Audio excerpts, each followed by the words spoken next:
Aliens have landed. Have you heard this? Yep. On Round Island, outside Mauritius. And they flew there on giant spaceships.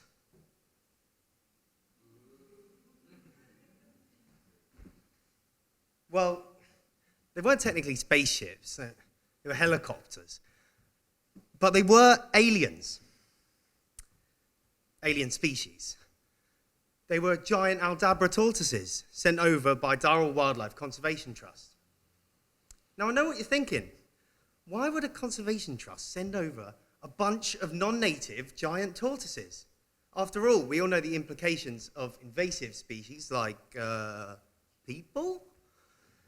I mean, come on, if history's anything to go by, we'd probably expect these tortoises to end up as some giant ninja turtle race. But, you know, so why do they do it? Well, let me first introduce the keystone species concept. So these are species of whose function is of particular importance to other plants and animals in the environment. And so loss of these species has great impact on the ecosystem. And this is where our tortoises come in. See, Round Island suffered an extinction of a giant tortoise species, the Rodriguez saddleback, a keystone species, whose function, well, to put simply, they were gardeners. They're trimming back some of the more dominant plants and distributing seeds around the island by eating the fruit and pooing it out everywhere. Now, after the introduction of the Aldabra tortoise, remember the alien species, there's been a great improvement in some of the native plants like ebony. So, have they made the grade, Major Tom?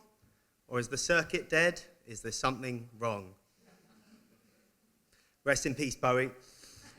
You see, on the one hand, despite the success, the risk of repeating this in other ecosystems is only too real, and so skepticism is valid.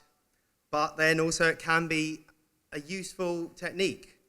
So it's of great importance to ensure that your extinct and your translocated species, as Durrell Wildlife did, make sure that they are closely related and have a similar ecological function.